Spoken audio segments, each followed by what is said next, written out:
তুমি সুদের টাকা ঘুষের টাকা পকেটে নিয়ে দোকানে বসে বসে চা খাবে, আর আজান দিলে নামাজে যাইবা, নামাজ পড়ে তুমি সুদের টাকা খাইবা। তুমি মোমেন, তুমি বেহেশতে যাইতে চাও না? আরে আহমদ, আগে মোমেন হও, তারপর নামাজ পড়ো। নামাজ পড়ে তুমি মোমেন হতে পারবে না সুদ ঘুষ খায়া। সুদ ঘুষও খাইবা আর নামাজও পড়বা, তুমি মনে করছো তুমি বেহেশত যাইবা? না না, সুদখোর ঘুষখোর যারা অন্যের গীবত করে, গীবতকারী। আর তুমি একজন মুসলমান মোমেন, তুমি অন্য অন্য কাউকে, অন্য হিন্দু আছে, খ্রিস্টান আছে, অন্য ধর্মের লোকেরা তুমি গালি দিতে পারবে না, তাকে হিংসা করতে পারবে না।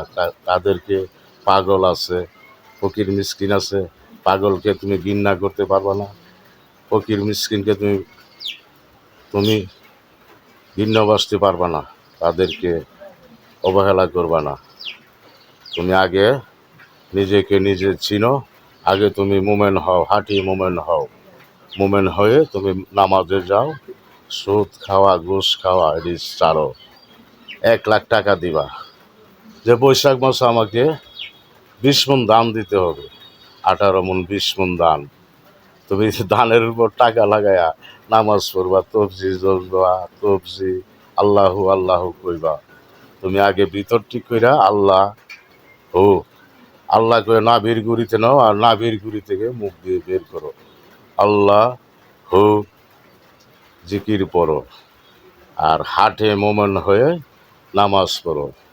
তুমি 100 বছর এবাদত করেও কিছুই পাইবা না, পারে যেতে পারবা না, যদি তোমার ভিতর ঠিক না থাকে, কলব ঠিক না থাকে, আল্লাহ রাসূলের জিকির না থাকে, নবীজির দরুদ যদি তোমার ভিতরে না থাকে, তোমার চোখে যদি হিংসা থাকে, দেখতে একজন গরিবকে দিকে তুমি হিংসা করো, মুখে যদি তোমার অন্যকে গালি দাও, তুমি তোমার ভাইয়ের হক মাইরা খাও, অন্যের সম্পদ লুট করে নিজের করে খাইতেছো, কি আর আমায় এসে ছেলে সন্তান নিয়ে চলতেছে, সমিতিতে টাকা উঠাইবা, তুমি টাকা উঠাই এটিও তো শুধুই। যেমন হাত থাকলে যেমন হাতের উপরে দিলা, নিজে না করলে তোমার দাম দিলে এটিও সুদ। সুদ ঘুষ খায়া তুমি মোমেন হইতে পারবা না, তুমি আল্লাহ রাসূলের সাক্ষাৎ পাইবা না।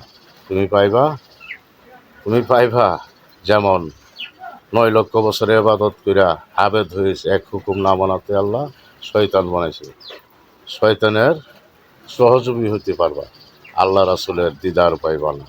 এখনো সময় আছে, ভালো হয়ে যাও, হাঁটি মোমেন হও, মোমেন হয়ে নামাজ পড়ো, আল্লাহকে ডাকো, রাসূলকে ডাকো, তাদের হুকুম মতে আল্লাহর হুকুমে চলো, নবীর তরিকা পালন করো।